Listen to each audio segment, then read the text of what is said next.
അതുകൊണ്ട് എല്ലാ മീറ്റിങ്ങിനെ കുറിച്ച് ഒന്ന് ഒരു പ്രൊസീജിയർ ഫോളോ ചെയ്തിട്ടാണ് പോകുന്നത്. നമുക്കറിയാം, ജസ്റ്റ് ഒന്നൊരു സൈലന്റ് പ്രയർ, പിന്നെ നമ്മളൊരു സ്വാഗതം, പിന്നെ ഒരു അധ്യക്ഷ പ്രസംഗം, പിന്നെ അടുത്തൊരു നന്ദി പറയുന്നു. ഇതിന്റെ ഇടയിൽ ഒരു ചർച്ച എന്നുള്ള രീതിയിൽ എല്ലാ പ്രോഗ്രാംസും നമ്മൾ ആ രീതിയിൽ നമ്മൾ ഓർഗനൈസ് ചെയ്യണമെന്നാണ് നമ്മൾ തീരുമാനിച്ചിരിക്കുന്നത്. ആ രീതിയിലാണ് നമ്മൾ ചെയ്യുന്നത്. അപ്പൊ നമുക്കറിയാം, ഈ IQAC എന്ന് പറയുന്നതാണ് ഏറ്റവും നമുക്ക് പ്രാധാന്യമുള്ള ഒരു കാര്യം. എല്ലാം നാക് എന്ന് പറഞ്ഞാൽ ഉടനെ നമ്മൾ മനസ്സിലായേണ്ട ഒരു കാര്യം അതാണ്. പക്ഷെ നമുക്ക് അതിന് അറിയെങ്കിൽ നമ്മൾ അതിന്റെ ഡീപ്പായിട്ട് നമ്മൾ പോയിട്ടുണ്ടോ എന്ന് ചോദിച്ചാൽ എനിക്ക് തോന്നുന്ന രീതിയിൽ നമ്മൾ ചിന്തിച്ചിട്ടില്ല. പക്ഷെ അത് നമുക്ക് ചിന്തിക്കാനുള്ള ഒരു അവസരം എന്ന് പറയുന്നത് നമ്മുടെ ഈ നാക്കിന്റെ കാര്യങ്ങൾ വരുമ്പോഴാണ് നമ്മൾ ചിന്തിക്കുന്നത്. അപ്പൊ അതിനെക്കുറിച്ച് നമുക്ക് ജസ്റ്റ് ഒന്ന് ഫസ്റ്റ് നോക്കാം.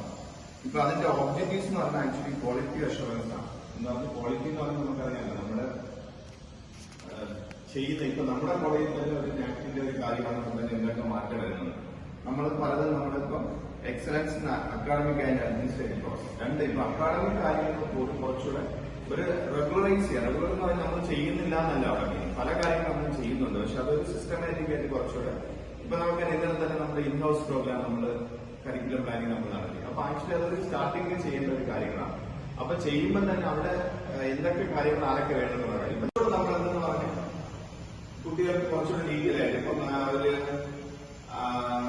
ഒരു എവാലുവേഷനെ കുറിച്ച് നമ്മൾ പഠിപ്പിക്കും. പക്ഷെ എവാലുവേഷനെ കുറിച്ച് നമ്മൾ പഠിപ്പിക്കും യൂണിവേഴ്സിറ്റി നമുക്കൊരു ക്രൈറ്റീരിയ തന്നിട്ടുണ്ട്. പക്ഷെ അതിനപ്പുറം ഒരു ക്രൈറ്റീരിയ ആണ് ഇവിടെ ഉദ്ദേശിക്കുന്നത്. എന്ന് പറഞ്ഞാൽ നമ്മുടെ കോളേജിൽ നമ്മുടെ കുട്ടികളുടെ ഒരു ക്രൈറ്റീരിയ, ഇപ്പം അത് സ്റ്റുഡൻസ് ആവാം, അലുമിനി ആവാം,